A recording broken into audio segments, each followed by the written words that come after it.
আসসালামু আলাইকুম প্রিয় শিক্ষার্থীরা, আশা করি তোমরা ভালো আছো। আমি মোহাম্মদ সাইফুল ইসলাম, প্রভাষক, পরিসংখ্যান, সরকারি মুজিব কলেজ। আজকে আমি তোমাদের পরিসংখ্যান প্রথম পত্রের তৃতীয় অধ্যায় কেন্দ্রীয় প্রবণতা নিয়ে আলোচনা করব। তো কেন্দ্রীয় প্রবণতা কি, এর পরিমাপ কয়টি, কি কি কেন্দ্রীয় প্রবণতা কি? কেন্দ্রীয় প্রবণতা অর্থাৎ ইংরেজি বলে কি সেন্ট্রাল টেন্ডেন্সি। সেন্ট্রাল টেন্ডেন্সি তোমরা নিচের ক্লাসেও কেন্দ্রীয় প্রবণতা সম্পর্কে পড়ালেখা করেছো। তো এখানে পরিসংখ্যানের একটি উল্লেখযোগ্য অধ্যায় হলো কেন্দ্রীয় প্রবণতা। তো কেন্দ্রীয় প্রবণতা কি? যখন কোনো তথ্যকে গণসংখ্যা নিবেশনে উপস্থাপন করা হয়, তখন দেখা যায় যে নিবেশনের অন্যান্য মানগুলো কেন্দ্রীয় একটি মানের দিকে ধাবিত হয়। অর্থাৎ কেন্দ্রীয় একটি মানের দিকে তথ্যের অন্যান্য মানগুলো পুঞ্জীভূত বা ধাবিত হওয়ার প্রবণতাকে কেন্দ্রীয় প্রবণতা বলে।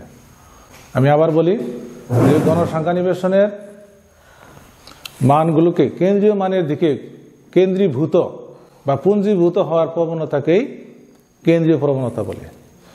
তো কেন্দ্রীয় প্রবণতা যেমন আমরা যদি বাস্তবে একটা উদাহরণ দেই, যে কোনো একটি রেজাল্ট হইল, রেজাল্টের মধ্যে যে এ প্লাসের সংখ্যা কয়টি, এর সংখ্যা কয়টি, এ মাইনাসের সংখ্যা কয়টি, বি কত, সি কত, এটা যদি আমরা একটা সারণী বানাই একটা কলেজের রেজাল্টে, তাহলে দেখা যায় কি এ গ্রেড বা এ মাইনাসের সংখ্যা বেশি, এ প্লাসের সংখ্যা খুব কম, এর সংখ্যাও তার চেয়ে একটু বেশি, এ মাইনাসের সংখ্যা তার চাইতে আবার বেশি, আবার বি তার চাইতে কম, সি আরো কম, ডি আরো কম। তার মানে যে কেন্দ্রীয় মানে মাঝামাঝি মানের দিকে সংখ্যাগুলো বেশি। এই হলো কেন্দ্রীয় প্রবণতা। আর হলো যে কেন্দ্রীয় প্রবণতার পরিমাপ কি?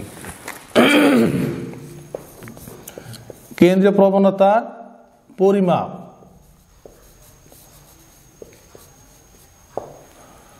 কি?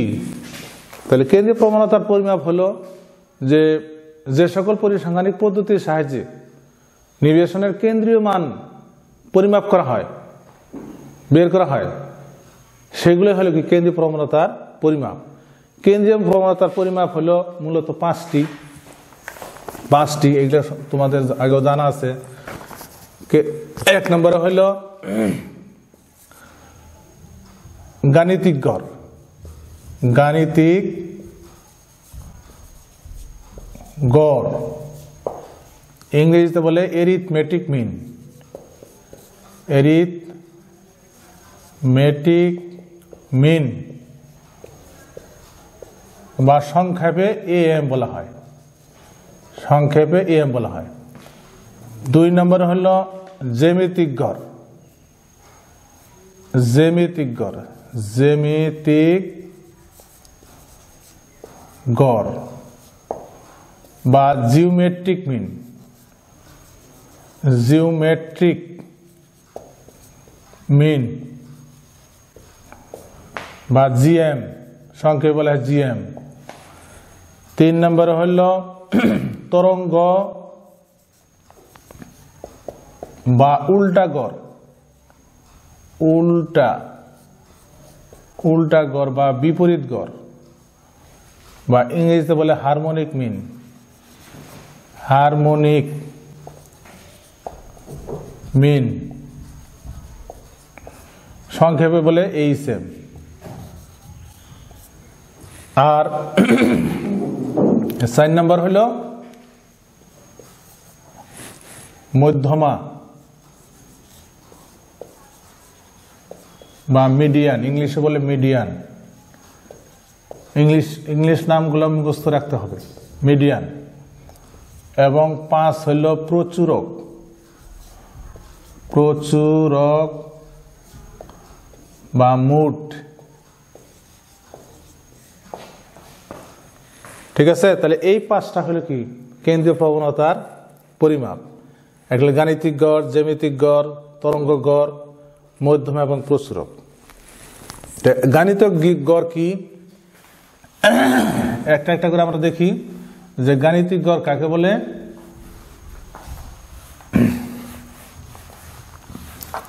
গাণিতিক গড় কাকে বলে বা এরিথমেটিক মিন বা গাণিতিক গড়।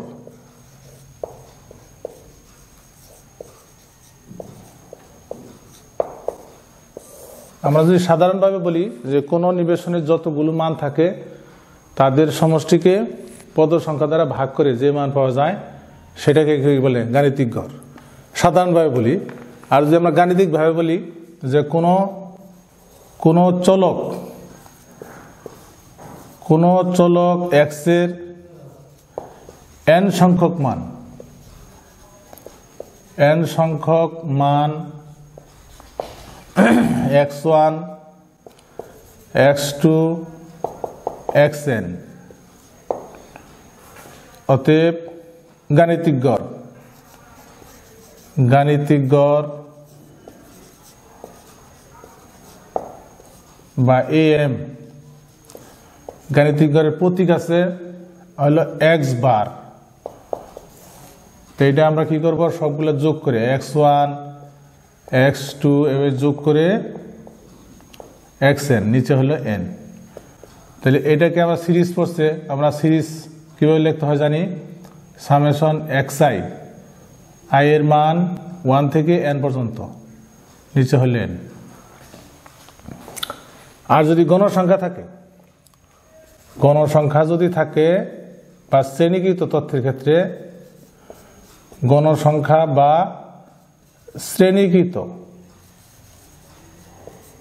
শ্রেণীকৃত তথ্যের জন্য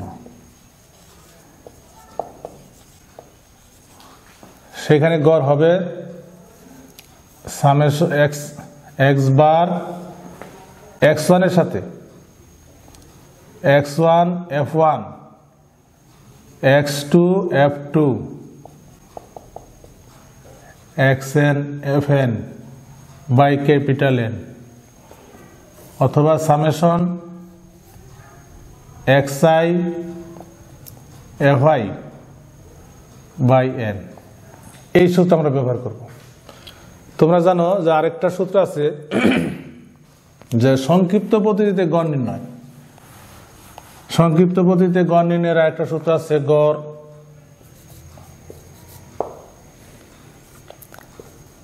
সংক্ষিপ্ত পদ্ধতি, সেটা হলো a plus summation fi ui, i এর মান 1 থেকে n by n into c। এখানে a হলো অনুমিত গড় আর ui হলো কি, বিচ্যুতি। এখানে ui হলো xi minus a by c। a হলো অনুমিত মান, c হলো শ্রেণী ব্যবধান, হ্যাঁ, xi হলো যে মূল চলক থেকে এই মূল এবং মাপনী এটা বাদ দিতে হবে। বাদ দিয়ে যে সংক্ষিপ্ত মান আসবে সেগুলা নিয়ে আমরা যে সূত্র, এটাকে বলে কি, গাণিতিক গড়ের সংক্ষিপ্ত রূপ বা সংক্ষিপ্ত পদ্ধতি। তাহলে আমরা গাণিতিক গড় শিখলাম। তারপর আসো 2 নম্বরের জ্যামিতিক গড়। 2 নম্বরের জ্যামিতিক গড়।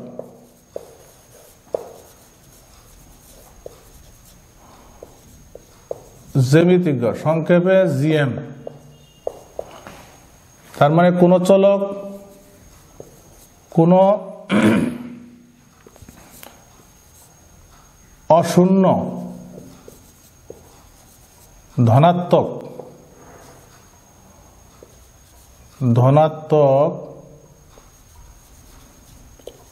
চলক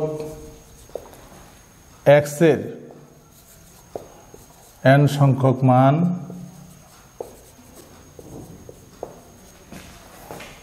x1 x2 xn। তাহলে জ্যামিতিক গড় অতএব জিএম তাহলে এটা গুণ করে x1 পূরণ x2 x3 dot dot xn whole power হইল 1/n, অথবা 1/n কে এটাকে প্রোডাক্ট চিহ্নতে লেখা যায় xi হোল পাওয়ার 1/n, অথবা বর্গমূল প্রতীক দিয়ে লেখা যায় n প্রোডাক্ট xi, i এর মান 1 থেকে n পর্যন্ত। তো যেভাবে লেখো, যেটা লেখো একটা লেখলে হয়েছে। এখন এখানে দুইটা কথা বলা হয়েছে যে অশূন্য এবং ধনাত্মক। তো আমরা জানি যে শূন্যর সাথে যদি কোনো মান গুণ হয় তাহলে সব শূন্য হয়ে যায়, এই জন্য এখানে শূন্য কোনো মান নেওয়া যাবে না। আর হলো দুইটা সীমাবদ্ধতা, আর ধনাত্মক এখানে ঋণাত্মক মান নেওয়া যাবে না, ঋণাত্মক মান নিলেও মানটা কি হবে না, ভালো আসবে না। তাহলে এইগুলো জ্যামিতিক গড়। আর যদি গণসংখ্যা থাকে, যদি গণসংখ্যা থাকে সেই ক্ষেত্রে এবং গণসংখ্যা সূত্রটা একটু চেঞ্জ হয়ে যাবে। গণসংখ্যা f1 f2 dot dot fn, সেই ক্ষেত্রে জ্যামিতিক গড় gm x1 এর পাওয়ার f1 পূরণ x2 এর পাওয়ার f2, এইভাবে xn এর পাওয়ার fn, এটা লেখা হোল পাওয়ার 1/n এ লেখা যায়। তাহলে এই হলো জ্যামিতিক গড়।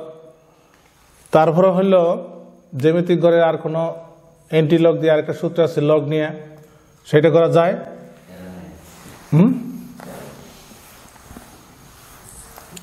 তারপরে তরঙ্গ গড়। তরঙ্গ গড়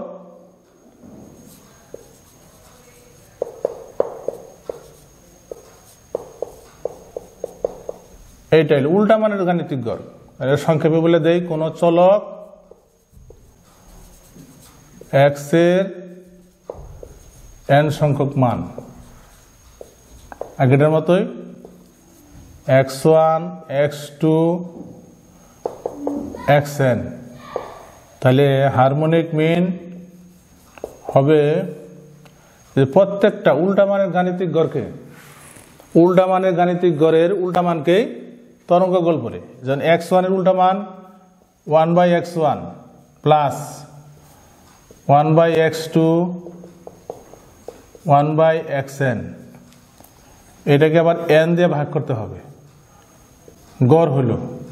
তাহলে এই nটা আবার উপরে চলে যায় n, তাহলে 1/x1 x2, এটা আবার সিরিজ করছে, তাহলে এটা সিরিজ লেখা যায় সামেশন 1/xi, i এর মান 1 থেকে n পর্যন্ত। এটা হলো তরঙ্গ গড়। তারপরে মধ্যমা, সংক্ষেপে বলি মধ্যমা। আমরা জানি মধ্যমা কোন নিবেশনের মানগুলোকে মানের ঊর্ধ্বক্রম বা নিম্নক্রমে সাজিয়ে যে মানটি মাঝখানে থাকে সেটাকে কি বলে, মধ্যমা। মধ্যমার জন্য আমরা সূত্র জানি, আমি সূত্রটা লিখে দিতেছি। সূত্রটা হলো l plus n/2 minus fc by fm into c। এর মধ্যমার জন্য যদি শ্রেণীকৃত তথ্য থাকে, শ্রেণীকৃত তথ্য যদি থাকে সেই ক্ষেত্রে আমরা এটা ব্যবহার করব। আর যদি নরমাল মান থাকে, যদি বেজোড় সংখ্যক থাকে, তাহলে মাঝখানের যে মানটা সেটা হলো মধ্যমা, কিন্তু শর্ত হলো মানের ঊর্ধ্বক্রম বা নিম্নক্রমে সাজাইতে হবে। আর যদি জোড় সংখ্যক থাকে তাহলে মাঝখানের দুইটা যোগ করে 2 দিয়ে ভাগ করতে হবে, এই হলো মধ্যমা। তারপরে আছে তোমার কি প্রচুরক। প্রচুরক, প্রচুরক হলো যদি সাধারণ মান থাকে, যে মানটি বেশি সংখ্যক বার থাকে তাকে বলে প্রচুরক। সেই মানটাই যদি 2টা থাকে, 1টা থাকে, তাহলে 2টাও নিতে হবে, প্রচুরক 2টাও হইতে পারে। আর সূত্র হলো l plus del1 plus del2 into C, এগুলো শ্রেণীকৃত তথ্যের ক্ষেত্রে। তাহলে শিক্ষার্থীরা, আমরা কেন্দ্রীয় প্রবণতার 5টা পরিমাপ গড়, মধ্যক, প্রচুরক, গড়ের মধ্যে আবার কি গাণিতিক গড়, জ্যামিতিক গড় নিয়ে আজকে আমরা মোটামুটি আলোচনা করলাম। পরবর্তী ক্লাসে আরো বিস্তারিত আলোচনা করব। আজকের মতো এখানেই। তোমরা ভালো থাকো। আসসালামু আলাইকুম।